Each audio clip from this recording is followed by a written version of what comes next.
think having a baby's hard labor? Just wait till you see the most extraordinary births in the animal kingdom. Breathe deep, because we're delivering the top 10 most extreme animal births on the planet and comparing them to human labors in the delivery room. Discover things that'll make your eyes water when giving birth is pushed to the most extreme. Earth is a planet of extremes. Extreme places and extreme animals. But some animals are more extreme than others.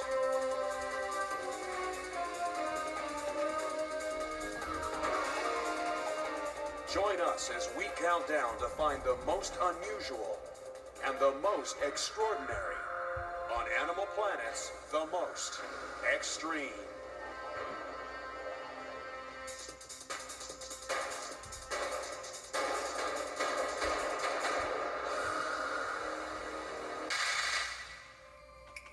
Our extreme countdown begins with the she-devil.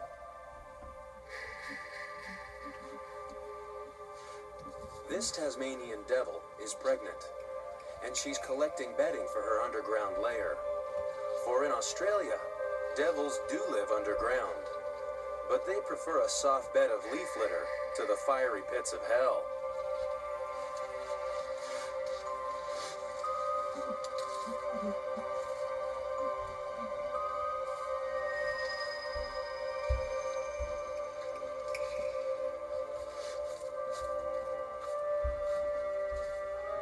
But no matter how soft the bedding, giving birth appears extremely uncomfortable.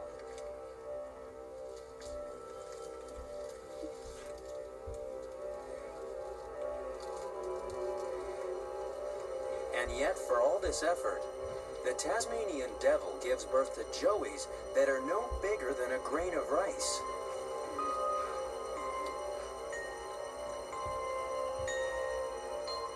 Imagine if we gave birth like a she-devil. Life would be so much easier, because if we were like the Tasmanian devil, we'd have a newborn baby the size of a ping pong ball.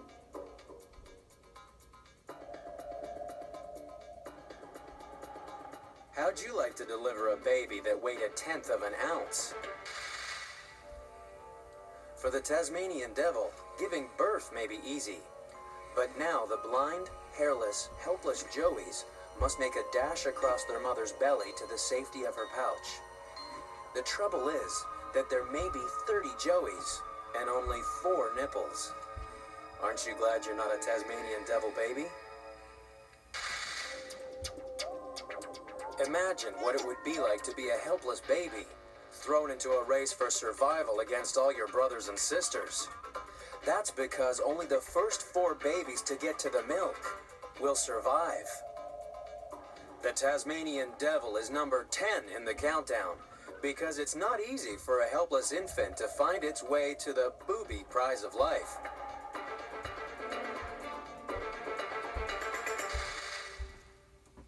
For the winners, life is good. For the losers, life is short. Because the she-devil will eat the babies that didn't make it to the safety of the pouch.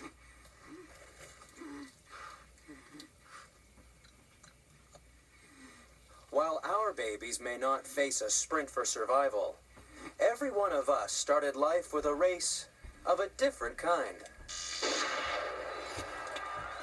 Every human male puts 500 million sperm on the starting line. In theory, that's enough sperm to impregnate every woman in North, Central, and South America. But just like the Tasmanian devil, only the fastest will survive, because the finish line consists of only 1 egg. Only 1 sperm will make it.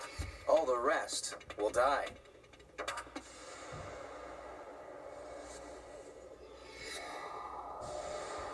It's a tough race, but it's one that every human takes part in, just to be born. back at the Devil Den, things are getting tough for the she-devil too. For although giving birth to grains of rice may have been easy, as the joeys grow bigger, these little devils make their mother's life a living hell.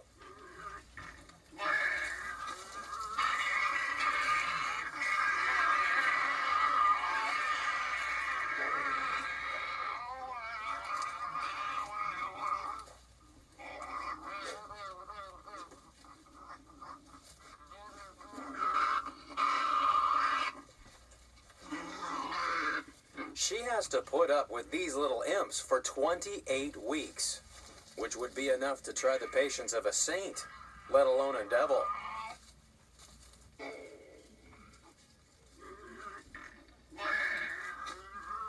Perhaps understandably, the male Tasmanian devil has nothing to do with the raising of his offspring. Unlike our next contender, who takes the role of sensitive new age guy to the ultimate extreme.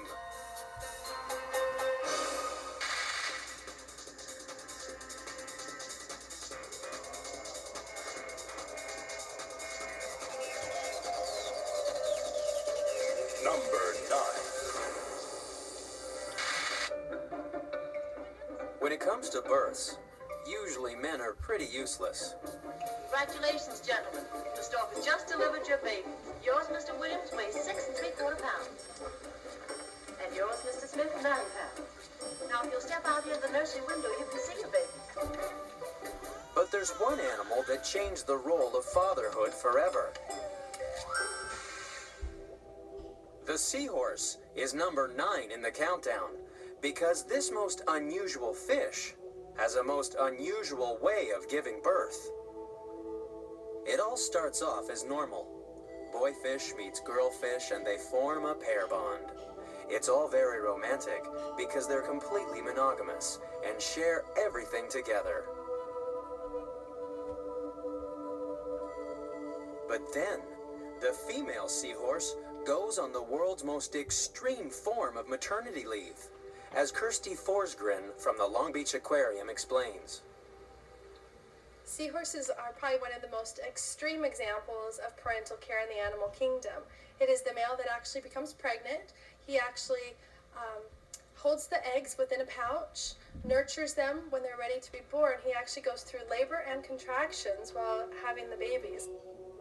It's a strategy designed to lighten the female's workload. Once she's carefully deposited the eggs in the male's pouch for him to look after, the female's able to concentrate on making more eggs.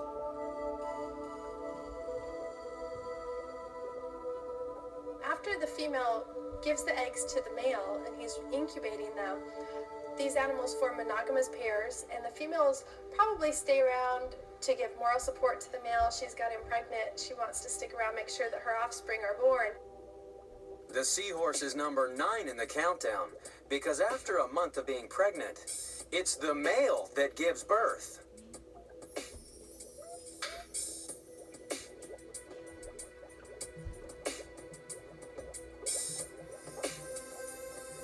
His big belly can carry up to 500 tiny seahorses.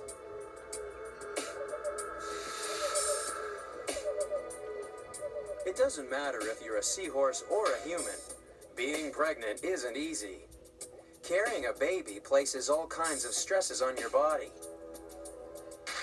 Unlike seahorses, human fathers have never been able to really experience the physical demands of pregnancy. That was until the invention of the empathy belly.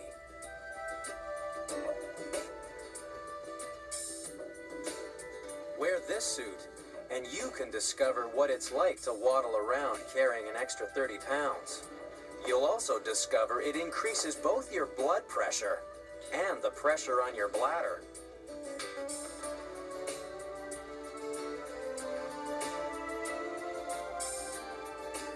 Wear an empathy belly for a week, and you'd quickly develop a new respect for both pregnant mothers and male seahorses. But for most males, pregnancy is best left to the experts, especially when you see how hard carrying a baby can be for our next contender.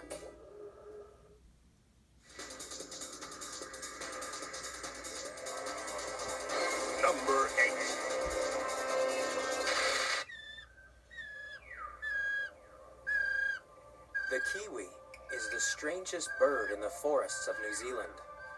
It only comes out at night. It can't fly, and it's the only bird in the world to have nostrils at the end of its beak, which is extremely useful when it's digging for worms.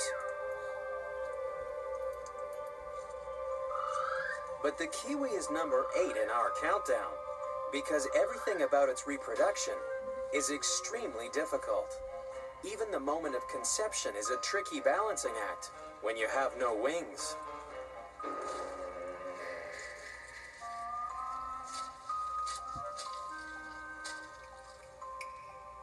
The kiwi is not the world's greatest lover. It seems to put in an awful lot of effort for very little reward.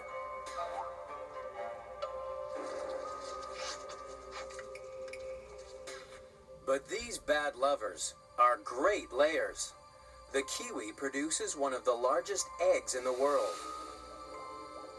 It takes up an awful lot of room inside a little bird. Somehow, the female kiwi has to squeeze out this enormous egg.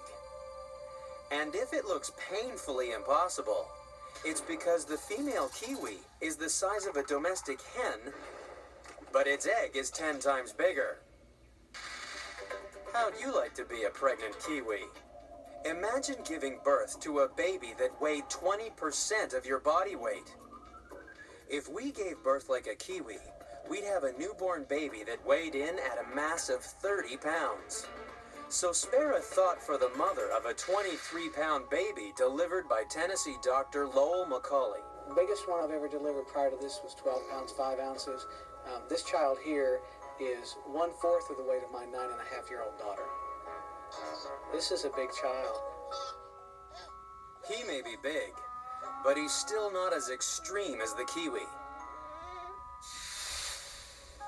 That's because the kiwi's hard labor doesn't finish when the egg is laid. Now it has to be kept warm for nearly 3 months. And since the female is completely exhausted, it's up to Dad to incubate the egg.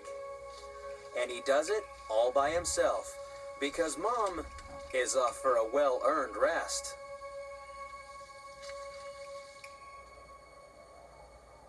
Keeping the egg warm is almost as much work as laying it.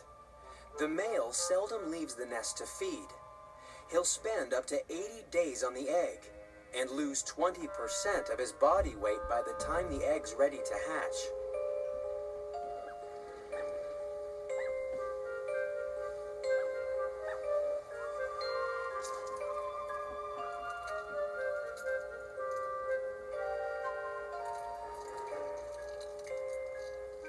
So why does the kiwi put so much effort into one huge egg? Most birds lay lots of small eggs that produce chicks that are helpless for weeks after hatching. But the kiwi chick is able to look after itself in only a couple of days. The parents' long struggle with the egg means they don't have to spend any time looking after an unruly teenager. By comparison, humans are very slow developers. It can take years for our babies to leave the nest.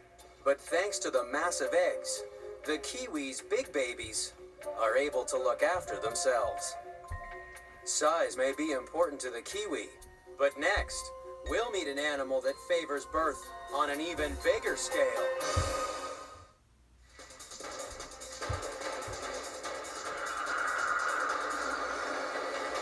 Number 7.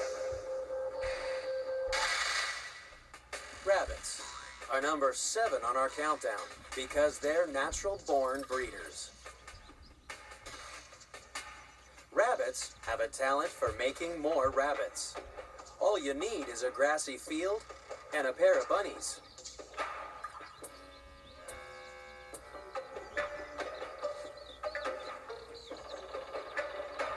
If conditions are favorable, rabbits can start a new family every month. And they can do it over and over again for at least a decade. Imagine what would happen if we started to breed like rabbits. The average couple can only give birth to one baby a year. If we could breed at the rate of a rabbit, we'd have 6 babies every month.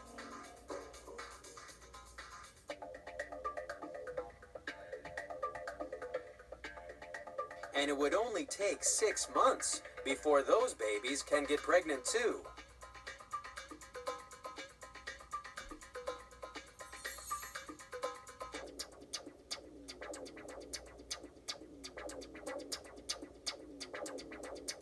If we bred like rabbits, in only a year we could end up with an extended family of 414 babies. So why can't we give birth like a rabbit? While rabbits lay multiple eggs every month, we can only produce one, and it takes 10 times longer to develop. After 38 weeks in the womb, the baby is becoming a tight squeeze. After all, they're 600 billion times bigger than they were as a fertilized egg.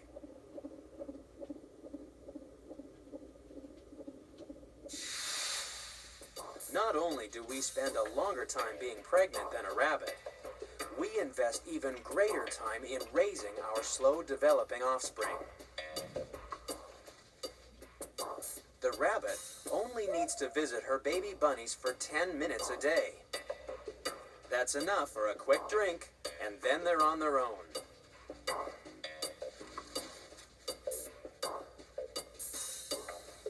But some humans turn raising bunnies into a full-time job. These people encourage rabbits to breed, so they can show them off. Rabbit breeders have taken control of rabbit births. After all, they don't want their show rabbits getting pregnant to just any old rabbit. That's why they make sure that it's always one rabbit to a cage.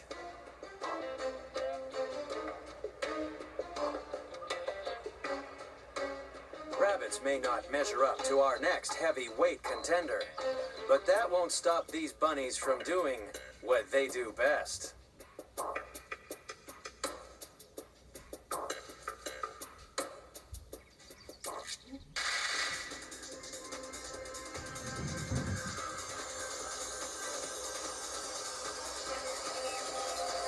Number 6.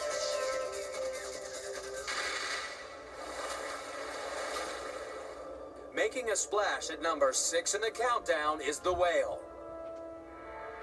That's because when it comes to breeding, whales do everything on a big scale.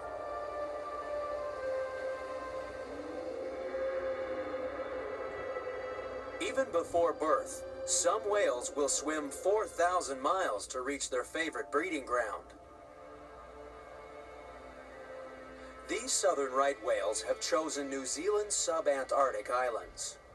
The warm water bays make an ideal nursery to raise young whale calves.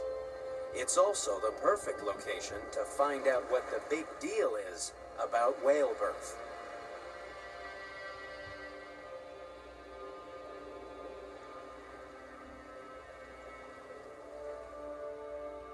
For a start, a female southern right whale is pregnant for an extremely short time. The fertilized egg of a southern right whale only needs 12 months to develop into a 2,000-pound calf. Yet it takes one of our eggs 9 months to grow into a puny 7-pound baby. It's hard to imagine a single egg growing into a baby the size of a small car. At least humans can watch their babies grow, thanks to the invention of the sonogram. Sonograms are sound pictures, painted by a medical probe sending out ultrasonic sound waves.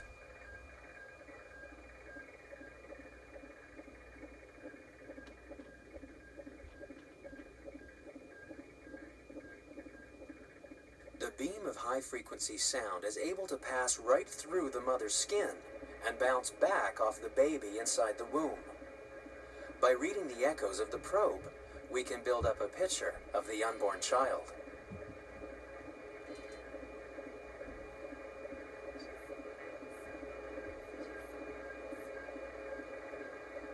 Imagine if we could give a right whale a sonogram.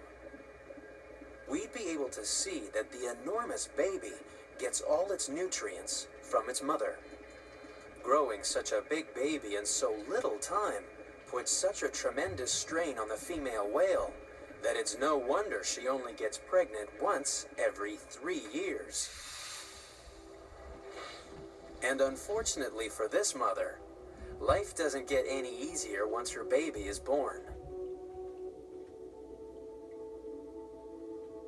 Her wrinkled newborn calf is almost helpless. Its first lesson in life has to be how to breathe. Without enough blubber to be buoyant, its mother needs to give it a piggyback to the surface for air.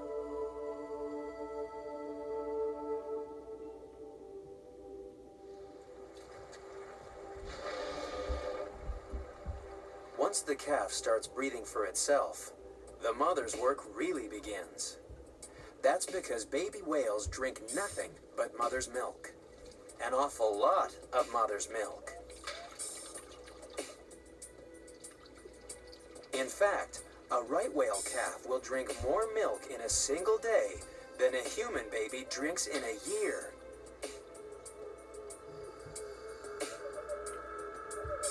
And because whale milk has 10 times more fat in it than the milk we drink from the carton, whale babies grow fast.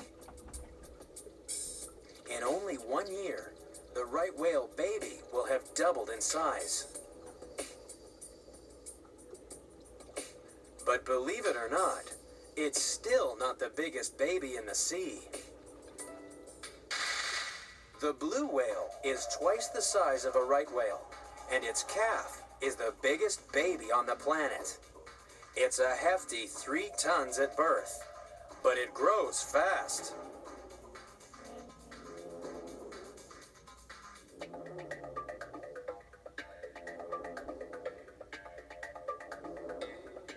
It gets 9 times bigger in only 1 year. Imagine if our babies grew like a blue whale.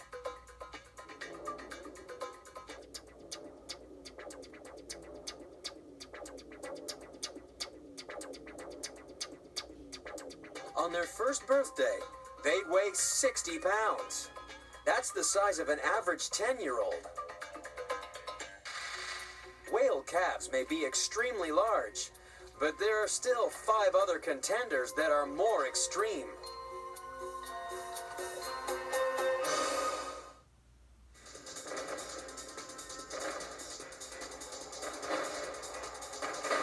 Number 5. Some of the most bizarre births in nature are normally kept hidden away. But today, Becky Choquette is lifting the lid on the birthing rituals of the Surinam toad.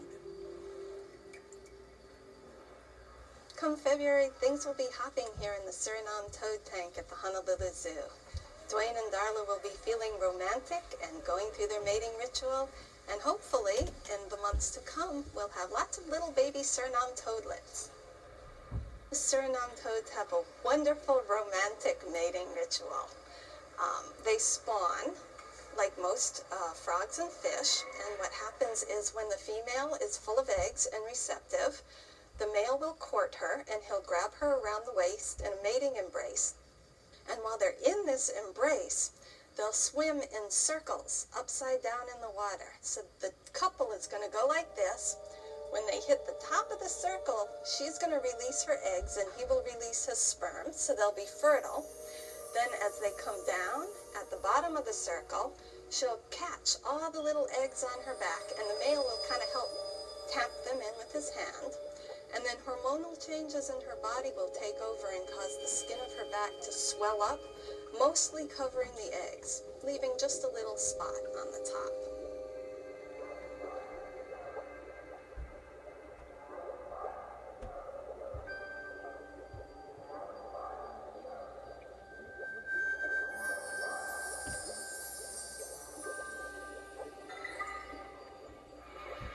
The Surinam toad is number 5 in the countdown because for them, birth really is back-breaking work. These South American toads work hard to ensure their toadlets have a head start in life. If we gave birth like the Surinam toad, we'd have to think very carefully about the arrival of 100 babies.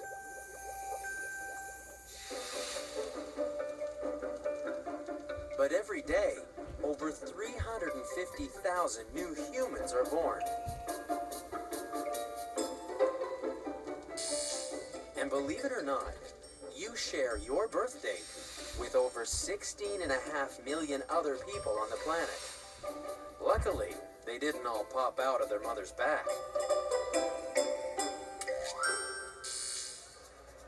It's uncomfortable enough having a baby in your belly, so imagine having 100 on your back. You'd definitely like to be able to accurately plan and postpone your own pregnancy, just like our next contender.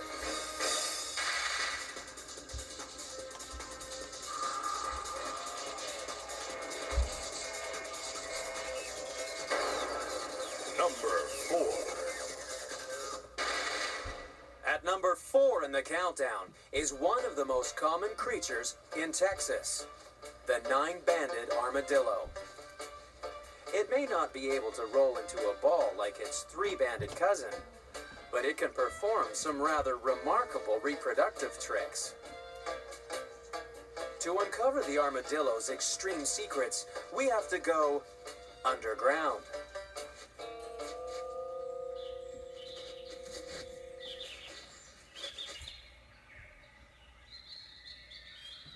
This armadillo is getting ready to give birth. That's because, unlike us, armadillos can plan when they want to be pregnant.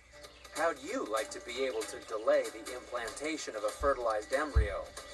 If you think you're too busy for a baby, just delay it for up to 3 years. The 9-banded armadillo can postpone pregnancy to avoid a drought or a food shortage, and so give her offspring a better start to life. It's a nice trick, but there's something even more extreme about this pregnancy.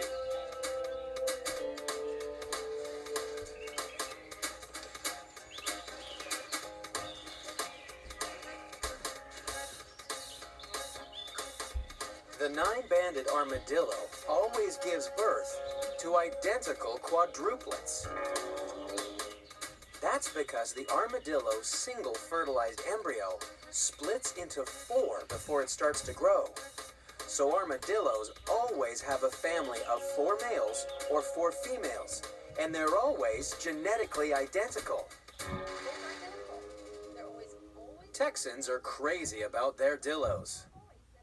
This armadillo, called Diglet, has discovered some fellow quadruplets in the classroom. While they're not identical quadruplets like Diglet, they still defy the odds. You're more likely to be struck by lightning than give birth to quadruplets.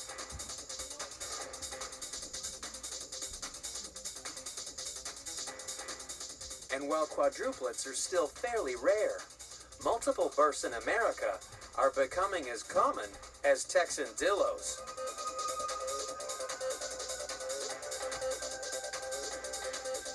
Clubs for twins, triplets, and quadruplets are getting overcrowded, and a group of researchers may have found a reason why.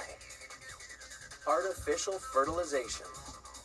In the U.S. alone, multiple births are up 1,000% since the introduction of modern fertilization techniques. To increase the chances of pregnancy, doctors implant more than 1 fertilized embryo in the womb at a time, and this increases the chances of a multiple birth.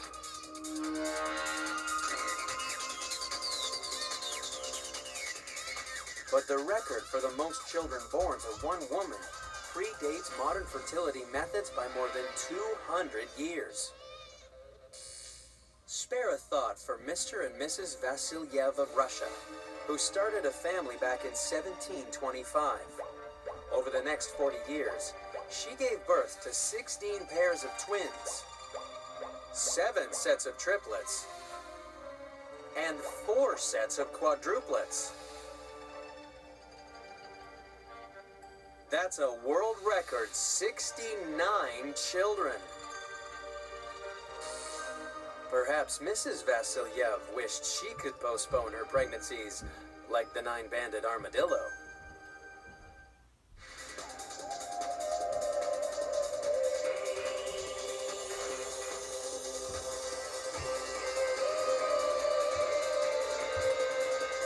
Number 3. Spring has sprung, flowers are blooming, and number 3 in the countdown is getting ready for a big summer of breeding. Aphids have a fast and furious lifestyle. After hatching from their winter state as eggs, they're ready to reproduce rapidly. Aphids can bear live offspring when they're only 5 days old. That's why they're one of nature's fastest breeders.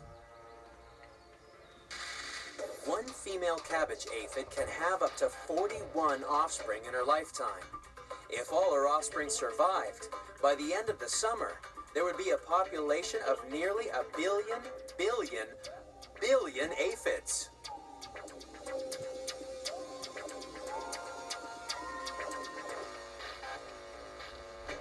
That would leave America 14 feet deep in aphids.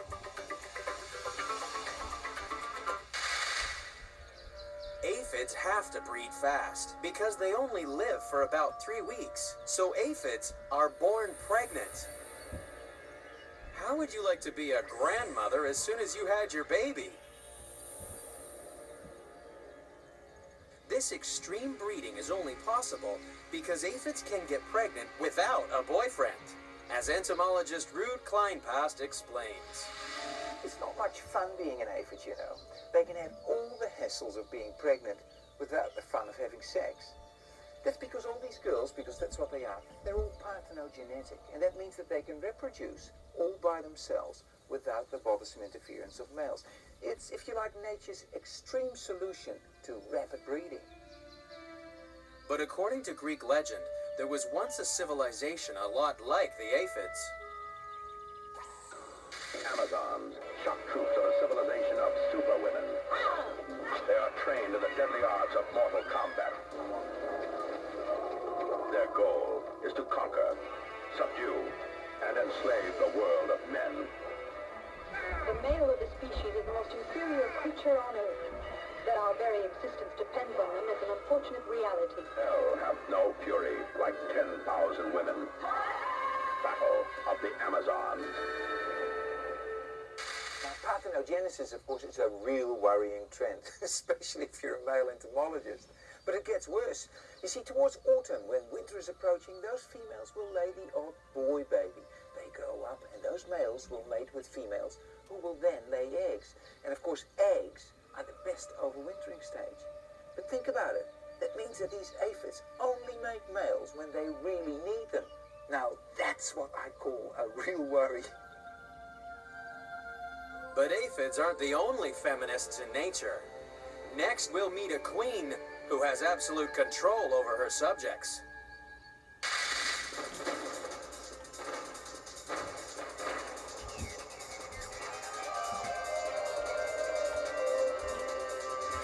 Number 2.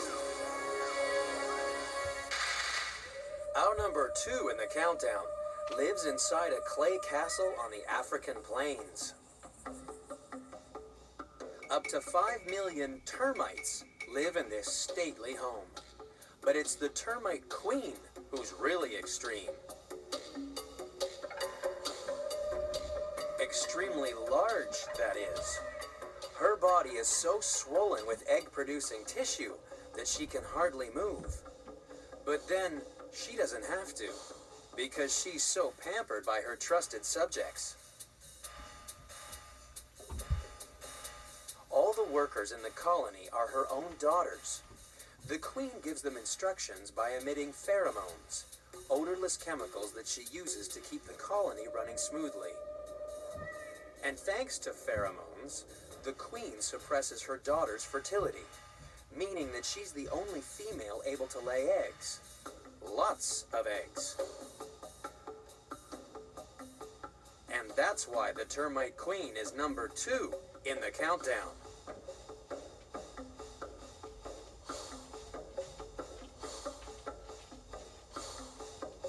Imagine if we could give birth at the same rate as a termite queen. If we were termites, our moms would be over 60 feet tall.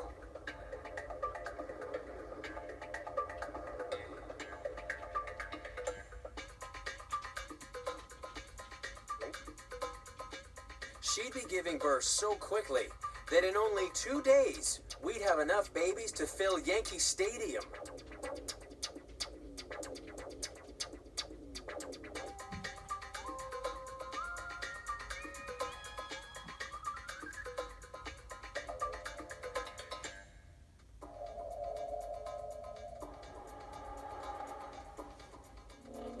A termite mom could give birth every 15 seconds and have up to 30,000 babies a day. Imagine a city of 5 million people who all had the same mother.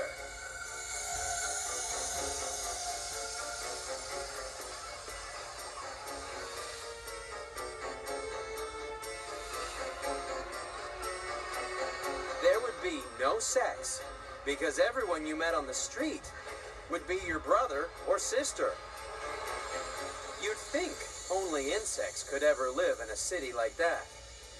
But there is one mammal that lives like a termite.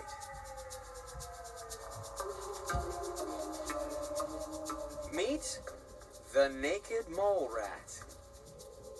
Like termites, mole rats spend their life underground, excavating tunnels that stretch across an area the size of a football field.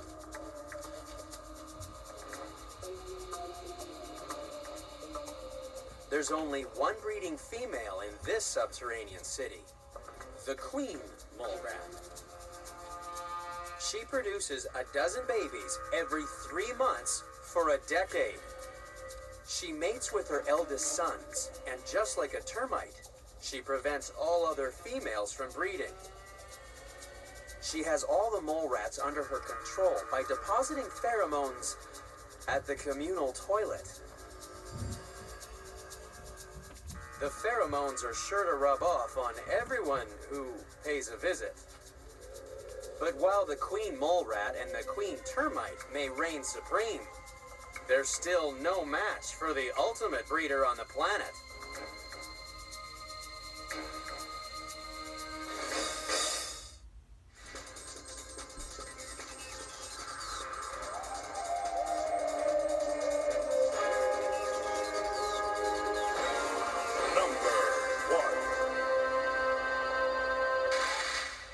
Somewhere in this room is the most extreme breeder on the planet.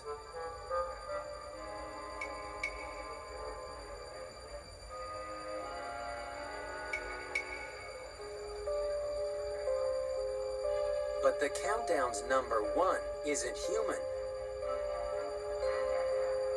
It's a parasite. Dining out in the gut of most mammals is the tapeworm. This parasite produces more offspring than any other creature on Earth. If you could give birth like a tapeworm, your children would fill the city of New York in 2 weeks.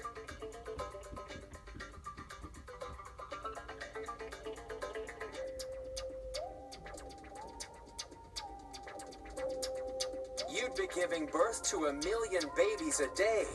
And if you're infected with a tapeworm, you probably do. Tapeworms are extreme breeders because they have more sexual organs than any other animal. Their body is a long chain of more than 2,000 identical segments, and each segment is almost entirely devoted to producing eggs. That's because the tapeworm's life cycle means that an egg has to be swallowed by another animal. And if we eat meat that's infected by a tapeworm, we get it too. But the chances of that happening are very, very small.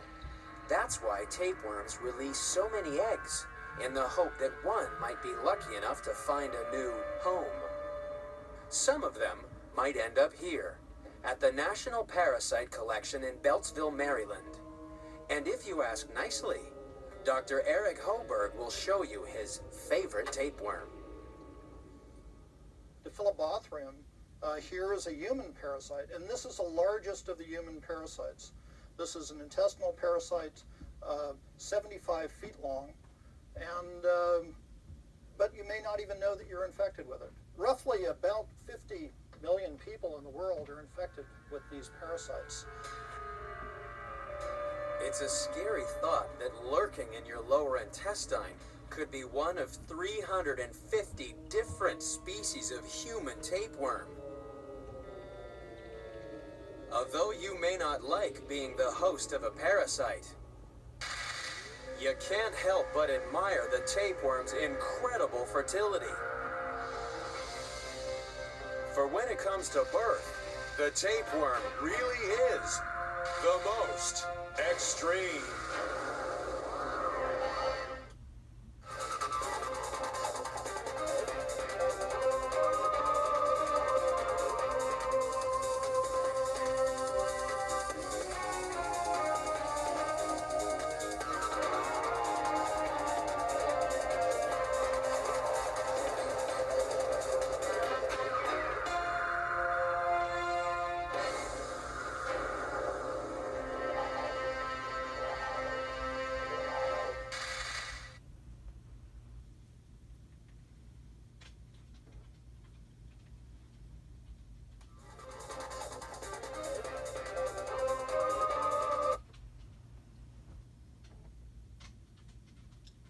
Are you worried you eat too much? Well, grab another dessert, because you're no match for the hungriest animals on the planet.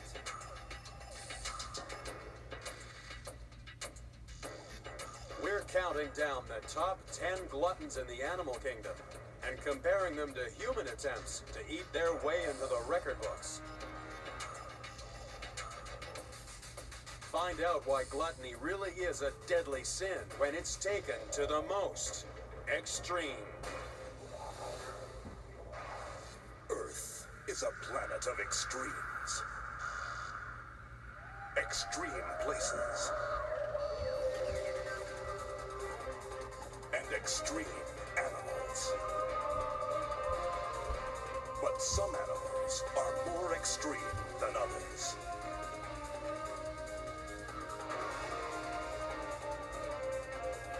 Join us as we count down to find the most unusual and the most extraordinary on Animal Planet's The Most Extreme.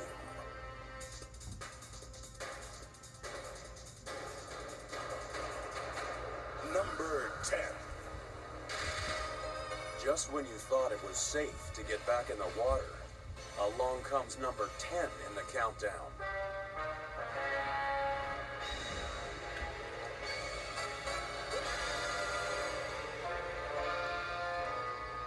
The tiger shark has a terrible reputation.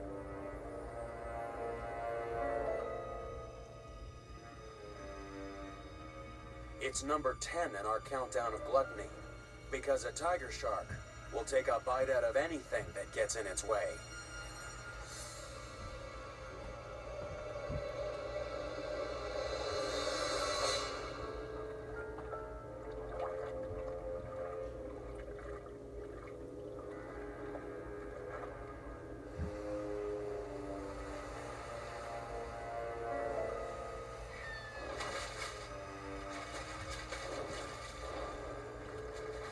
It doesn't matter if it's dead or alive. Tiger sharks will try to swallow it. These sharks have been called the garbage cans of the sea because they'll take a bite out of any old rubbish. Strange things have been found in the stomachs of tiger sharks. Things like tom-tom drums, car license plates, 9 shoes, deer antlers, a coil of copper wire, lumps of coal, a can of salmon, and even bits from a suit of armor. And while that's a recipe for extreme indigestion, just wait till you see a human tiger shark in action. But be warned, this extreme eating could seriously damage your health. Berlin is a city of many gastronomical delights, but we'd like to cast a little more light on the subject. After much research, we've been unable to find another man like our hero, who is the chef's delight. He won't blow a fuse no matter what you set before him. And what's more illuminating, he sometimes dines with gusto. But most of the time, he eats alone. And this is the reason he usually eats alone. Steak a la glace doesn't appeal to many people. For a side dish, he goes off on another tack to sharpen up his appetite. Psst, come here a minute and be quiet. We'll give you an inside look. Next to throwing them in the Grand Canyon, do you know of any better way of getting rid of old blades?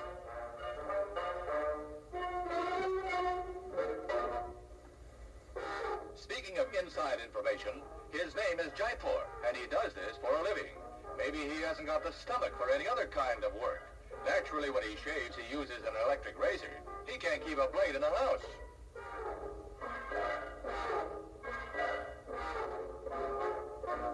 A satisfying meal calls for an after-dinner smoke. Is there a doctor in the house? Maybe a tinsmith will do. But tiger sharks don't need a tinsmith or a doctor.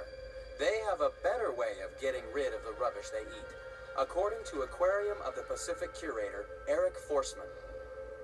They're actually able to regurgitate their stomach to expel any of these inedible items from their stomachs that they can't digest, more naturally turtle shells or carapaces.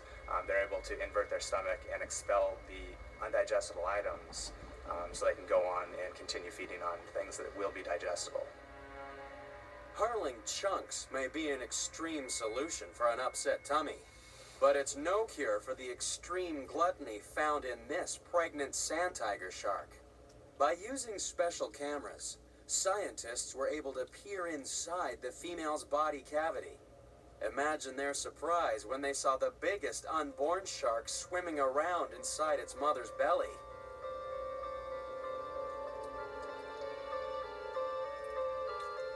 It was busy finding all its unborn brothers and sisters and eating them.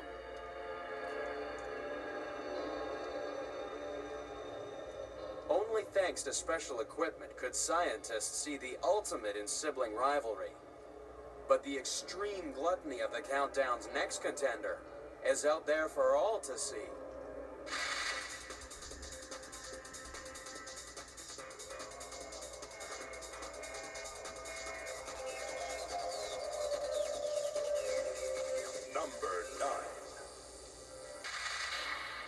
Number 9 in our gluttonous countdown really loves to pig out.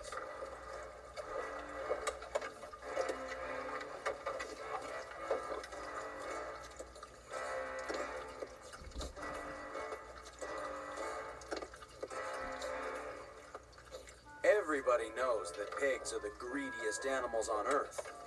Or are they? To find out the truth about the eating habits of pigs, you just have to ask Connie Precious from Toledo, Oregon. She has to feed 18 pigs every day. That's because Connie and her husband Bob have a most unusual family.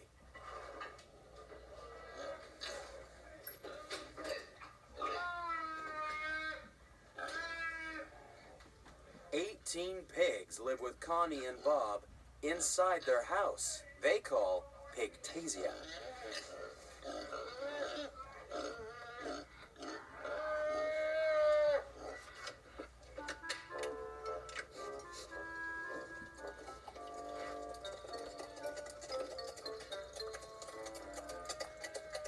So have pigs had a bad rap? Are they really the world's most greedy gluttons? As far as people thinking that pigs will eat anything, that's not true, because if you put popcorn in Pistachio's mouth, he just spits it right out. And we used to buy the mixed veggies that you buy, put it on their plates, and every night I'd go pick up his bowl and there would be like 7 or 8 green beans laying in the bottom. So it got to be funny to bury it in their food and everything and go back, and those green beans will be laying in that bowl. He will not eat green beans.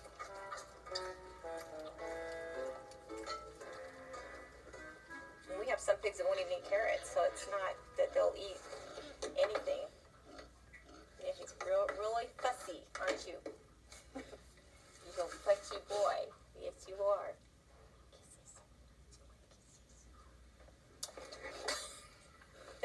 much.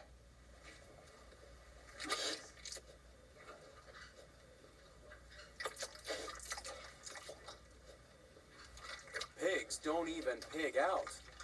They actually have quite small stomachs, unlike one of the most extreme gluttons in history. King Henry VIII of England really loved making a pig of himself. His gluttony became the scandal of Europe. And no wonder when the king and his courtiers chewed their way through mountains of food. The menu for just one banquet included 17 pigs, 11 beef, 540 chickens, 6 cranes, 72 geese, 384 pigeons, 648 larks, and 4 peacocks. For dessert, there were 1,300 apples and 3,000 loaves of bread. No wonder King Henry's waistline went from a size large to an extra, extra, extra, extra large. What? Compared to some human gluttons, the greedy pig is positively anorexic. That's why it's only number 9 in our countdown.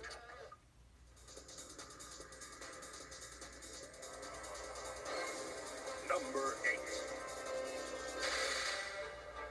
8. America produces over 500,000 tons of garbage every day.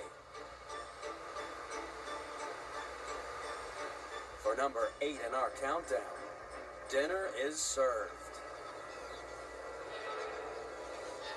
Vultures love garbage. That's because vultures eat meat. Any meat. Fresh meat, rotten meat, putrid, decaying, disgusting meat. Vultures will find it and fight for it.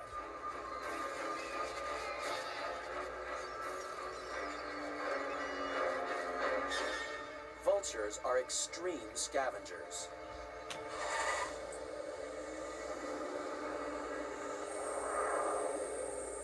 Roadkills are meals on wheels for vultures, but they have to eat fast, real fast, especially when all their friends are wanting a piece of the action.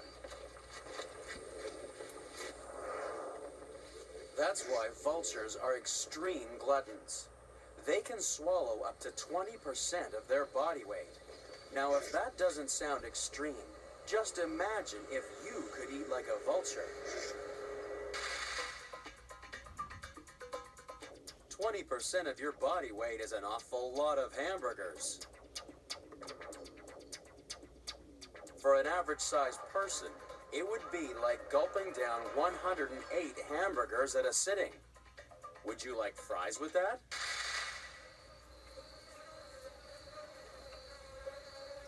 But of course, vultures don't often get to eat hamburgers.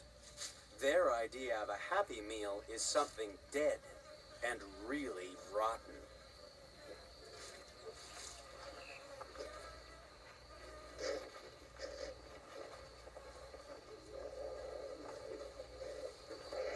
Dining on the dead is not only disgusting, it can be dangerous too. Inside rotting flesh, you can find deadly diseases like botulism and cholera. But these diseases just add a little flavor for a vulture, because these birds have stomachs of steel. Their stomach acids are so strong, they can dissolve just about any kind of bug, including anthrax. But one man shares the vulture's cast iron constitution.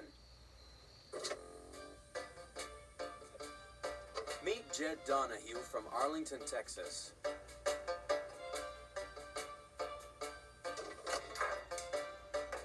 Jed likes jalapeno peppers. He likes them a lot.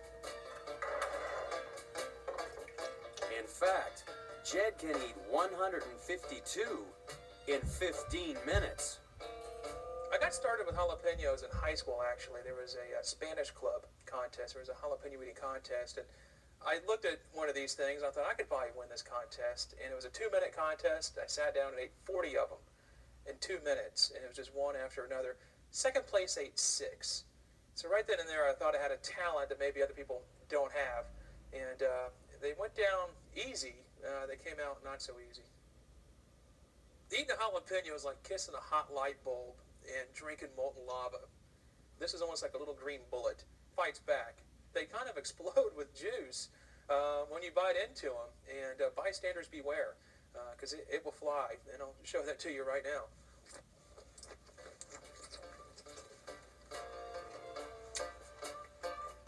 Thanks to his high tolerance of pain, Jed has won 7 jalapeno eating contests at the Glutton Bowl, run by the International Federation of Competitive Eaters.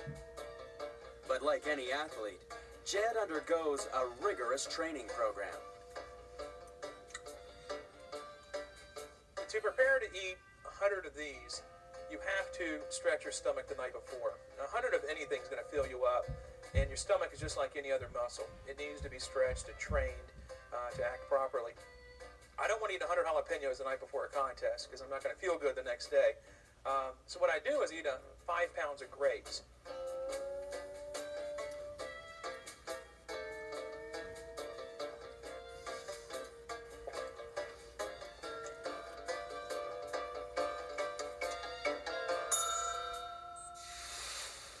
No vulture will ever break Jed Donahue's record. Vultures don't eat jalapenos, or any other vegetables for that matter. Luckily for us, what they do eat is rotten meat. Their cast iron stomachs let them clean up the dead and diseased. So vultures are nature's undertakers. Their extreme gluttony is actually making the world a safer place for all of us.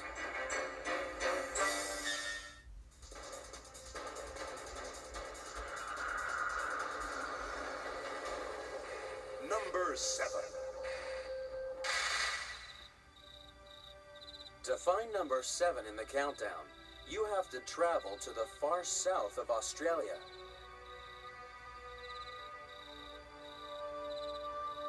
This wombat isn't dreaming of food. It's part of a nightmare.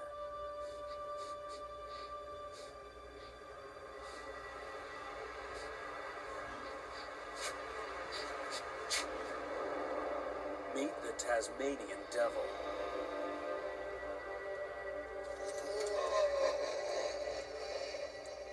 This extreme glutton likes eating its food from the inside out. The pit bull terrier of the marsupial world was called a devil by early European settlers who were terrified by its demonic cries.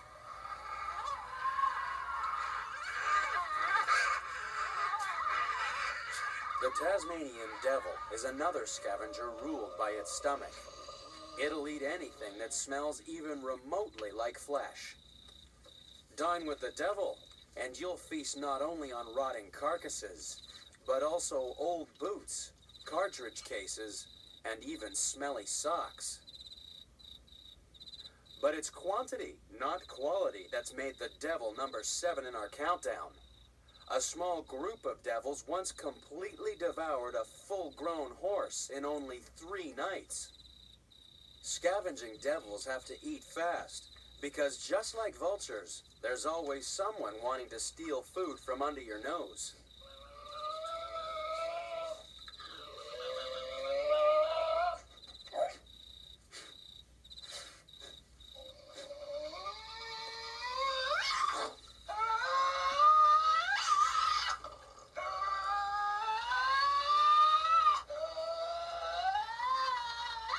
Devils will gorge themselves until they can barely waddle. They can eat much more than vultures, because devils don't have to stay light enough to fly away. That's why they can swallow up to 40% of their body weight in only 30 minutes. Now that's extremely fast food. That would be like our average human sitting down and eating 216 hamburgers in half an hour. That's a meal that would challenge even the world's biggest professional eaters. And they don't come much bigger than sumo wrestlers. You don't get a physique like this without doing some serious eating. Sumo wrestlers eat around 20,000 calories a day. 10 times more than most people. Their aim is to put on as much weight around their stomach as possible.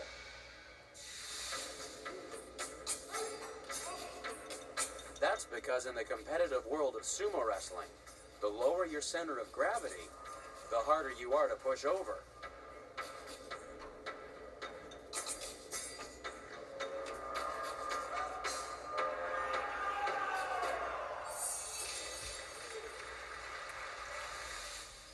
But wait for weight. Not even a sumo wrestler could compete with the devil when it comes to speed eating. But the next contender in the countdown prefers a liquid lunch.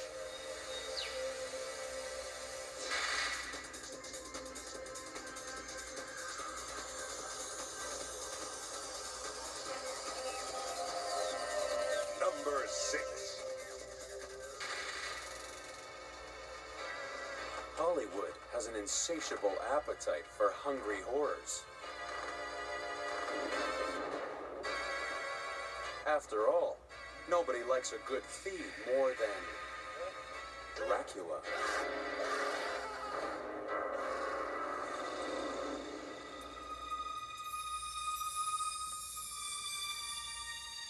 But real vampires could drink Dracula under the table any day. That's why vampire bats are number 6 in our countdown of extreme gluttony. Real vampires prefer cows to Hollywood actresses, which means they face occupational hazards Dracula never dreamed of.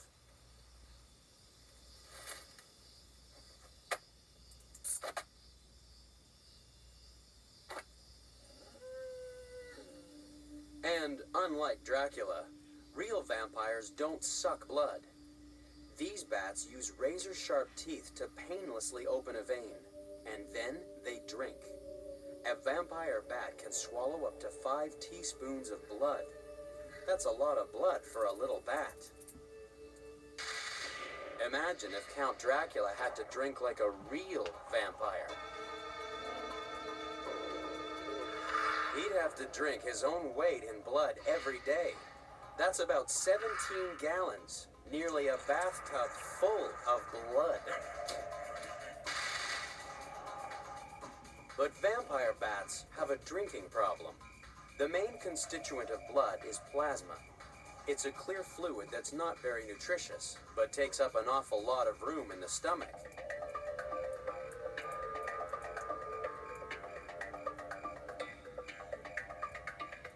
That's why vampire bats are not only extreme gluttons, but extreme urinators. Almost as soon as they start drinking, bats start peeing. It's their way of getting rid of excess weight so they can get off the ground to fly home. So, next time you're at the movies, keep your eye on Dracula. See if you can spot how he gets rid of all that excess fluid from his liquid lunch.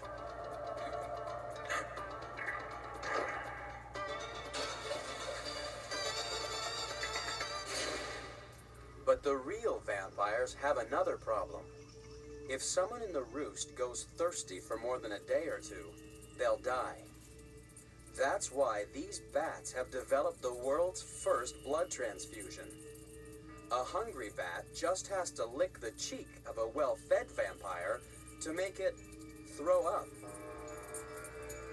The meal of regurgitated blood will keep the hungry bat alive long enough for it to find a victim of its own. Although the caring, sensitive side of the vampire is seldom seen in horror movies, the fact remains that these little bats really are extremely bloodthirsty gluttons.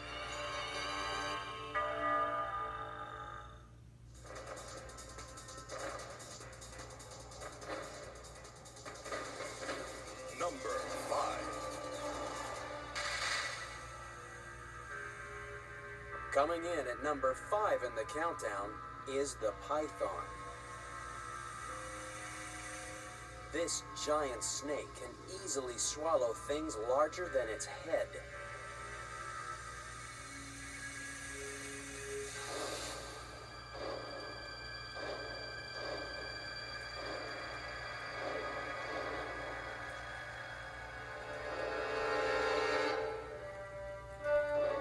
If you want to eat like a python, try tying your hands behind your back and then swallow a whole watermelon without chewing. To find out how snakes manage to bite off so much more than they can chew, you just have to talk to biological educator Paul Hahn. They have very flexible jaws, and their lower jaw, kind of the two sides of it, work independently of each other. And what they do is they feed the animal in by pulling from one side or the other, and it helps draw the animal into their mouth. And using that technique, they're able to eat animals that are quite a bit larger than the size of their head. This animal, for example, could swallow something this big around. But some incredible humans can swallow like a python. Meet Henri Ansel. He can't eat a whole watermelon, but he can swallow swords.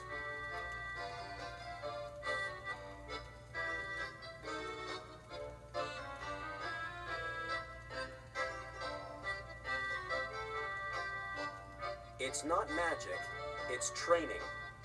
Sword swallowers like Henri have conditioned their throats to override the gag reflex. And kids, don't try this at home. Most modern record books ignore sword swallowing for the simple reason that it's too dangerous for publication. But pythons would have no trouble with swords. In fact, the biggest snakes could even swallow us.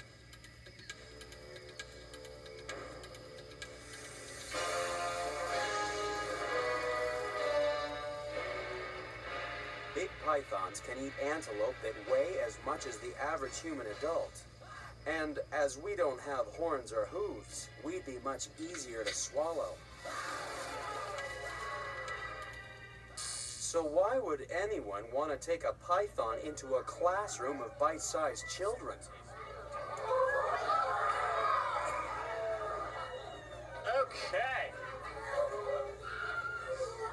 Okay, can you guys say hi to Jasmine? Paul Hahn and Dave Reichert know that Jasmine's already eaten and isn't interested in swallowing small children. That's because pythons have a really slow digestive system. One big meal can last for days, even months. So these kids are in no danger. So what do you think? Is she heavy? Okay. But our next contender is a danger to itself, for it can literally eat itself to death.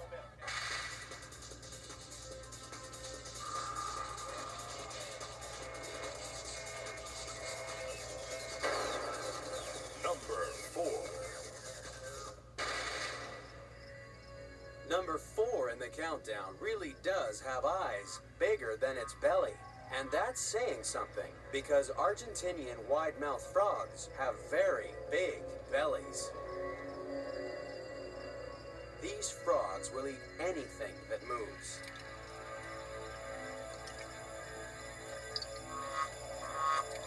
Usually, it's a case of bite first, ask questions later.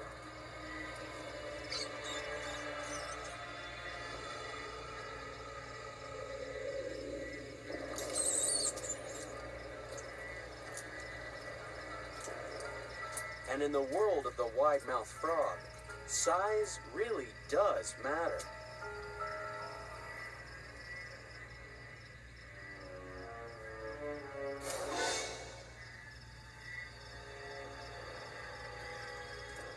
These extreme gluttons invite their family around for dinner.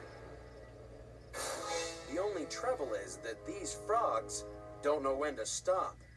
They'll keep stuffing food down their throat until they rip their stomach open. But then some people can be just as stubborn. The motto of the International Federation of Competitive Eaters is, "Nothing in moderation." But to minimize the risk of injury from excess consumption, competitive eaters today focus on speed eating. And these guys can eat fast. Could you eat 38 soft-boiled eggs in 75 seconds? how about raw eggs?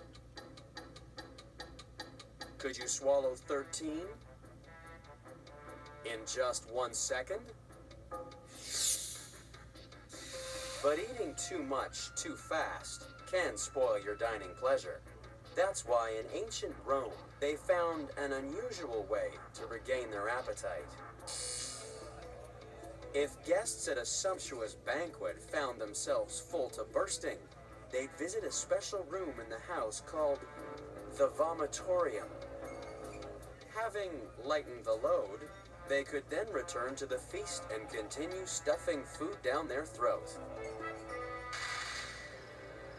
A vomitorium is exactly what a wide-mouthed frog needs when it discovers its mouth just isn't wide enough. These dedicated gluttons won't let go of a possible meal, even if it's bigger than they are, and even if it means choking to death. In this case, having a frog in your throat can prove fatal. But even these kamikaze eaters are still only number 4 on our extreme countdown.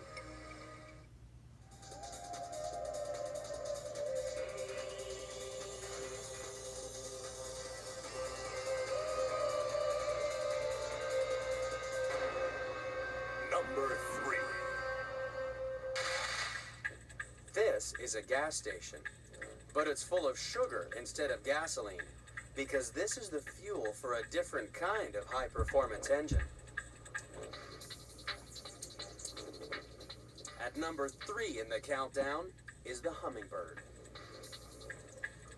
It may be small, but it can really eat. It has to refuel constantly because it uses an incredible amount of energy. Its wings beat 200 times a second, and its heart thumps 1,200 times a minute.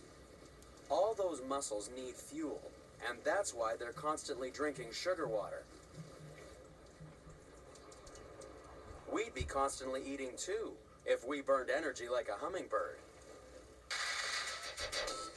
Imagine what it's like to run a marathon.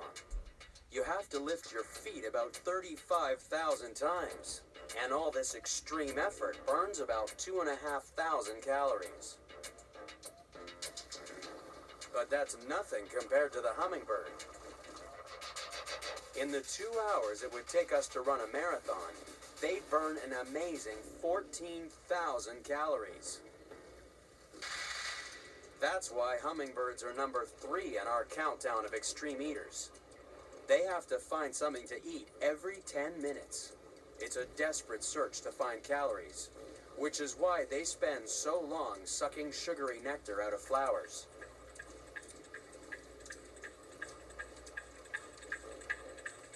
And that's why looking after these compulsive eaters can be incredibly demanding.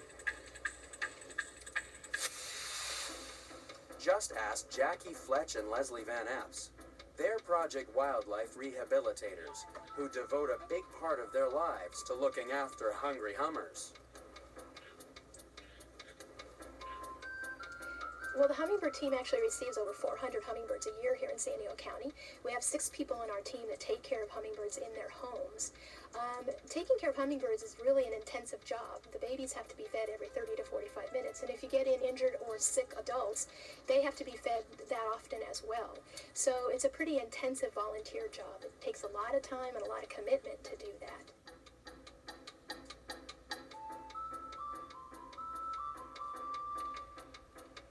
But again, when we make the commitment to take care of baby hummingbirds, it's a commitment that's at least a 14-hour commitment a day. They have to be integrated in our lives. We have to be able to take them with us to work, to church, grocery shopping. We're lucky we don't give birth to such extreme gluttons. Imagine having to feed your baby every half hour, 14 hours a day. But the reward for all this dedication is an aviary full of healthy, hungry hummingbirds, ready for release into the wild. But if you think these tiny gluttons are a handful, our next extreme eater is 100 million times heavier than a hummingbird.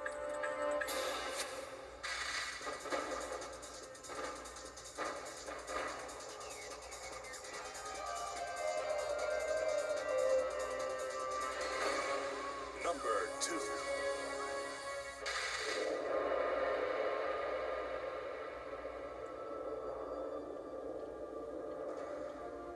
Whales are big.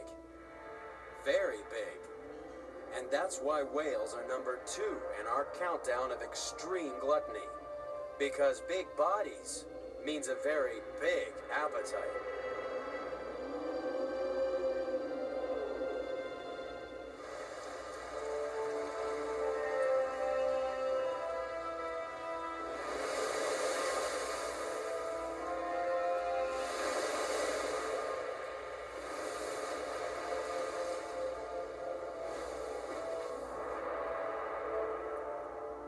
Whales are the biggest animals on the planet, and yet they eat some of the smallest things in the sea. Krill may be small, but there are an awful lot of them.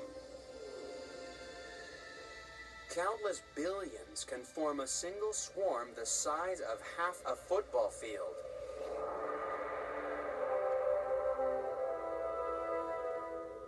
These are enormous shrimp cocktails for the right whale. It has a mouth full of long whiskers that act like a sieve, collecting the krill as its huge tongue squeezes out the water. But humpback whales like eating fish, and they've even found a way to make a fishing net out of thin air. Far beneath a school of fish, a whale breathes out, and as the ring of air bubbles rises, fish freak out and form a tightly packed school. Big mistake.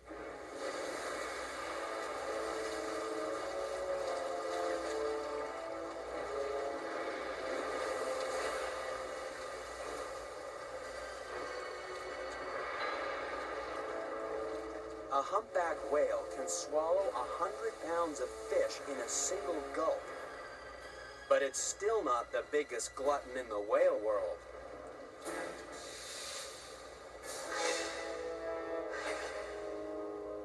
This is the biggest animal on Earth, ever.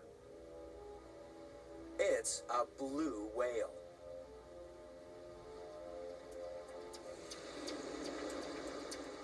It's hard to comprehend just how big a blue whale is.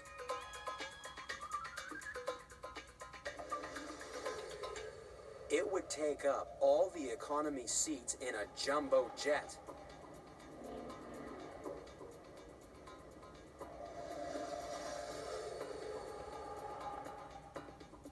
Its mouth is so big that 50 people could stand on a blue whale's tongue.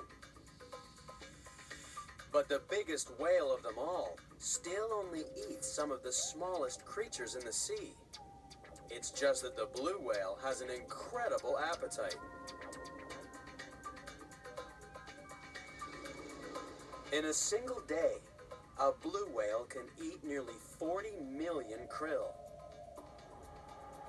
That's over 1 million calories a day, which is an awful lot of hamburgers. 2,000 burgers a day is a big serving of junk food. But then, some countries really love to snack. Each year in the United States, people eat nearly 2 billion hamburgers and 20 billion hot dogs. And some people eat more than their fair share. Champion competitive eaters can swallow 50 hot dogs in only 12 minutes. No wonder we're worried about our waistlines. But then, we're not extreme gluttons. Extreme gluttons love putting on weight. Whales are number 2 in the countdown because all that food they swallow gets turned into fat. Lots of fat. They can have 2.5 feet of blubber wrapped around their waist. And they need all the fat they can get, because come breeding season, when they leave their cold feeding grounds and swim to the tropics, whales go on the ultimate crash diet. They stop eating for 8 months. They have to live off the energy stored in all that blubber. And it's this enforced anorexia that leaves the way clear for the ultimate eater on the planet.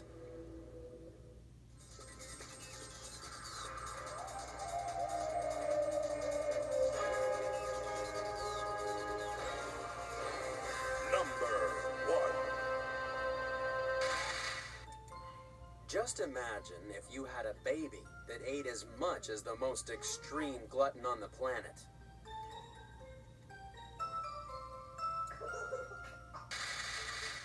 Your baby would eat 1,000 times its own weight in only 2 months. That would be like eating the equivalent weight of 3 blue whales, some 300 tons of baby food. And all that eating would make your baby grow 80,000 times bigger.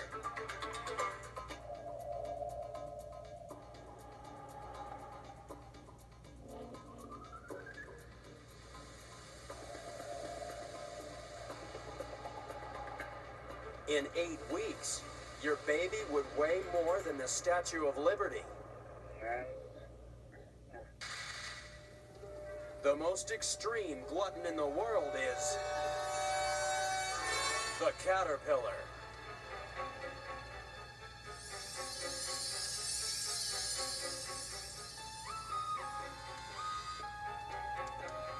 Millions of gardeners around the world have suffered at the mouths of hungry caterpillars, including professional bugman Ruud Kleinpast. Caterpillars are basically nothing more than giant feeding machines. If you look at their body, it consists of body fluids and a little bit of muscle, I suppose, and then through the middle is this huge gut. And all they want to do is process vast quantities of food. Why? Well, simple, because they want to go through their life cycle as quickly as possible. I suppose that's why they make such a mess of that plant, eh? But we should never forget that it's also the #1 glutton on the planet.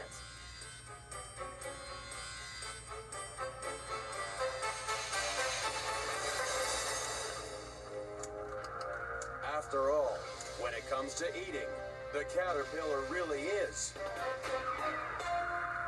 the most extreme.